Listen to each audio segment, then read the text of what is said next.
Des chiffres invérifiables pour l'instant. Hier, le pouvoir gabonais annonçait 3 morts. Nos envoyés spéciaux à Libreville se sont rendus aujourd'hui au QG de l'opposition. Ils ont recueilli des témoignages accablant. Le bilan des victimes pourrait être bien plus lourd qu'annoncé. Reportage d'Ilham Taoufiki et Clément Aline. Nous les appellerons Jean et Marc. Leurs noms et leurs visages ne peuvent être dévoilés. Ils craignent des représailles. Retour sur cette nuit de mercredi à jeudi, lorsque les forces de sécurité prennent d'assaut le QG de Jamping. Cette nuit-là, il y a près de 1000 personnes réunies dans l'enceinte du bâtiment. Lorsqu'autour de minuit, des hommes en armes et habillés de noir se déploient. La nuit, la plus longue de leur vie.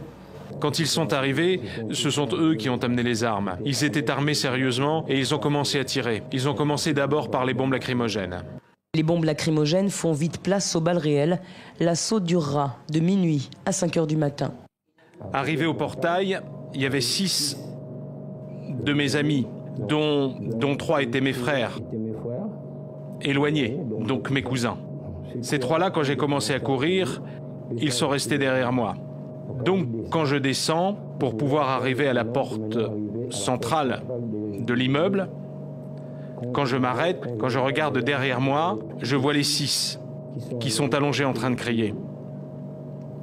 En train de crier « au secours, au secours ». Il y a un qu'on a eu sur le champ, lui là, quand il est tombé, il n'a plus fait de geste. Il était au sol. Maintenant, les autres, qui étaient un peu en train de bouger, qui tiraient le corps pour avancer, ceux-là, on les a éliminés sur place. S'il reste des traces de tirs sur les murs, sur les fenêtres, plus qu'une mare de sang au premier étage. Et au petit matin, 2 corps seulement. J'ai vu les corps, j'ai vu les cadavres de mes propres yeux. J'ai vu comment ils ont ramassé, surtout les 6 cadavres dont je vous parle, les 6. J'ai vu comment on les a ramassés. On les a mis dans un pick-up noir qui prenait la direction d'Okala, donc de l'aéroport.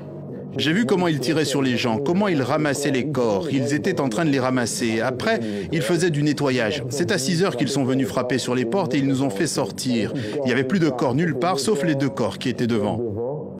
Le ministre de la Communication a réaffirmé lundi son bilan. 3 morts depuis mercredi, depuis le début des violences post-électorales. Pourtant, plus d'une dizaine de témoignages que nous avons recueillis vont dans le sens des propos de Jean et Marc.